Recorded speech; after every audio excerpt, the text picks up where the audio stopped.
खबर मध्य प्रदेश के रीवा जिले से है, जहां रानी कमलापति रेलवे स्टेशन से रीवा आने वाली रेवांचल एक्सप्रेस के एसी कोच में विगत दिनों पूर्व हुए गोलीकांड में एक नई जानकारी सामने आई है। रेलवे जीआरपी के इंस्पेक्टर ने बताया कि जिस सीट पर गोली के निशान मिले हैं, उस सीट पर अभय मिश्रा नामक व्यक्ति सफर कर रहे थे। मामले में उनके गनमैन का बयान दर्ज किया गया है। बयान में गनमैन ने अपनी गन से नहीं बल्कि दूसरे की गन से गोली चलने की बात स्वीकारी है। जीआरपी इंस्पेक्टर ने बताया कि मामले में अभय मिश्रा का बयान लेने का भी प्रयास किया गया, लेकिन अब तक बयान दर्ज नहीं हो पाया है। वहीं भोपाल से गंजबासौदा के बीच की घटना सामने आने के बाद रीवा जीआरपी ने मामले की जांच भोपाल जीआरपी को सौंप दी है।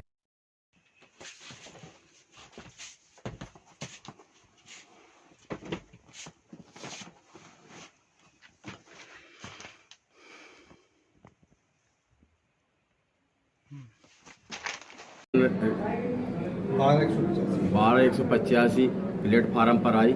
उसके 1-2 घंटे बाद आरपीएफ स्टाफ और रेल कर्मचारी वहाँ A1 कोच नंबर 19 पर पहुँचे तो उन्होंने बताया कि ट्रेन के अंदर गोली चली। उसकी जानकारी हम लोगों को मिली और हमारे वरिष्ठ अधिकारियों के द्वारा भी बताया गया।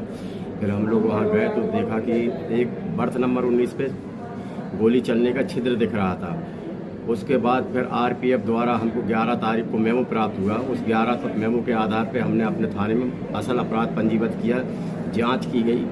जांच के दौरान बयान लिए गए गनर द्वारा बताया गया कि ये विदिशा एवं गंजबासौदा के बीच में गोली चली है, करीब 11 से 11:30 के बीच में।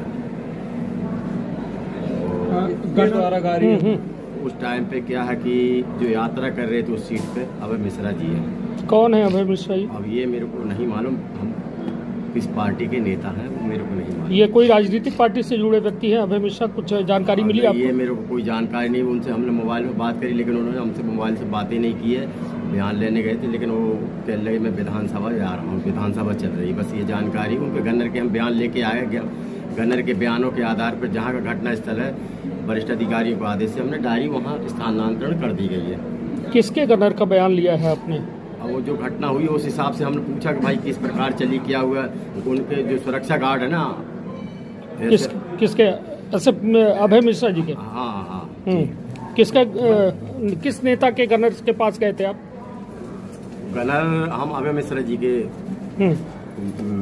के जो गनर हैं उनके पास गए थे। उनका भी हमने बयान लिया है।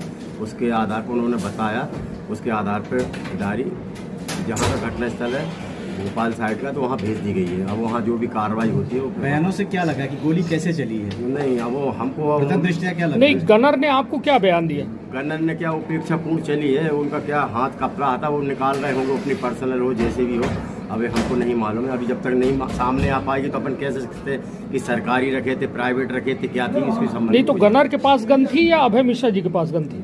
गनर अपनी रखे था जी। अब वो किसके पास थी ये वो बयान देते। अभी अभय मिश्रा जी तो हम पता थे किसके पास में, उन्होंने बता दिया मेरी गनर से गोली नहीं चली है। गनर ने कहा है मेरी गन से गोली नहीं चली है।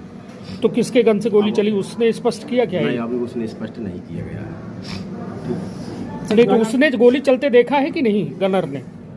गनर तो सामने ही बैठा है ना, वो तो सीट के सामने ही बैठा है। वो तो वो 19 नंबर के सामने गनर बैठा है।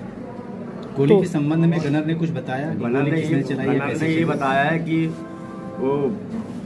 वो अपने हाथ से वो पिस्टल निकाल रहे थे, जो भी है पिस्टल है वो अभय मिश्रा जी। और उसके बाद क्या है कि रख रहे थे, क्या कर रहे थे, तो हाथ कपा तो उनके चल गई है धोखे से जो। जब तक वो नहीं मिलेंगे, उनके बयान नहीं लेंगे तो अपन कैसे पढ़ते हैं? वो गनर द्वारा ये बताया गया। इस पूरे मामले में किन धाराओं के तहत मामला पंजीबद्ध किया? 336 का आईपीसी का अपराध पंजीबद्ध हुआ है। वो भी अभी अज्ञात व्यक्ति के, जब तक पूरा खुलासा नहीं हो पाएगा, जब तक यानी कि वो बेचना अगले थाने भोपाल रेंज के लिए भेज दी गई है। वो आगे क्या कार्रवाई करते तब उसके बाद फिर नहीं। जैसे ये पूरे मामले में अभी आपको प्राथमिक जानकारी मिल गई है कि अभय मिश्रा उस सीट पर सवार थे हाँ। और उनके गनर के बयान के अनुसार कि उनका हाथ कप रहा था, इस वजह से गोली चली है। हाँ। तो इसमें अब कौन सा अपराध पंजीबद्ध होता है जीआरपी की धाराओं नहीं, में? धारा जीआरपी नहीं, वो तो आईपीसी की धारा 336 के अंतर्गत है, अपराध पंजीबद्ध हो चुका है। हाँ। अब खाली मात्र क्या है कि जो विवेचना अब वो क्या करते हैं आगे, वो डायरी वहाँ ट्रांसफर कर दी है। जो अपना क्षेत्र में जितने आ रही थी धारा, वो 336 का मुकदमा काम बन रहा था, अपन ने कायम कर दिया है। इसमें सजा का क्या प्रावधान है? सजा का वो न्यायालय के ऊपर है, जब मुलजिम मिलेगा, मिलता है नहीं मिलता, उसके बाद ही आगे सजा का प्रावधान अपन क्या बता सकते हैं प्रावधान क्या है। अभी अज्ञात में हुआ, अभी अज्ञात में तो गनर तो बोल रहा ना कि नहीं, तो गनर कर रहा था। अब वही क्या है कि वहाँ की जो डायरी वहाँ चली गई है, अब वो डायरी वहाँ जो विवेचक है, वहाँ टीआई साहब जो भी रहे, वो क्या विवेचना करते हैं वो अपन क्या बता। बुलेट की जानकारी मिली कि बुलेट कहाँ है? बुलेट नहीं मिल पाया ट्रेन के अंदर। नहीं तो गनर से आपने पूछा कि बुलेट कहाँ गया? बुलेट नहीं मिला। एफएसएल टीम आई थी, उन्होंने भी तलाश किया, लेकिन बुलेट नहीं मिल पाया। यानी कि जो गार्ड था, सुरक्षा कर्मी था, विधायक जी के सुरक्षा में जो सुरक्षा गार्ड था, उसके हथियार से कोई फायर नहीं हुआ, उनके पर्सनल रिवॉल्वर से फायर हुआ। हाँ जी। नहीं तो ये बताइए कि ये जो रिवॉल्वर से बुलेट है, बुलेट फायर हुई और बाकायदा मौका वारदात में होनी चाहिए, तो गनर से आपने ये प्रयास नहीं किया कि वो बुलेट कहाँ गई, या फिर ये जो पूरे अपराध से है इसको पानी फेरने जैसा काम है? नहीं, उसने ढूंढा है, गनर ने भी ढूंढा है, ऐसा नहीं है। गनर ने ढूंढा है बुलेट के लिए, लेकिन बुलेट नहीं मिल पाया है। फिर एफएसएल टीम आई है, एफएसएल कि मामले में पर्दा डालने के लिए वो बुलेट को गायब कर दिया गया। पर्दा डालने क्या है, ट्रेन अपने यहाँ से जा चुकी थी पहले, कहाँ भोपाल रिटर्न, उसके बाद दूसरे दिन अपने आई जब अपने यहाँ द्वारा जांच की गई है, तत्काल अगर यहाँ डब्बा कट जाता तो सब हो जाता। तो सर उनका पिस्टल तो जब्त होना चाहिए ना? वो विवेचक जो वहाँ चला गया है ना, डायरी वहाँ गई है, वो बेचना करेंगे, वो पिस्टल भी होगी, पिस्टल की जांच भी होगी, सब कुछ होगा, वो सब होगा। सीरियल वार जो बेचना में जो आएगा, वो बेचना के अधिकार के क्षेत्र में किसी को कुछ नहीं छोड़ा जाएगा। भाई पिस्टल जब्त होगी, उसकी जांच होगी, सब हो, और उन्हीं से फिर मिलेंगे तो उनसे पूछा जाएगा बुलेट कहाँ गया क्या हो, वो बताएंगे।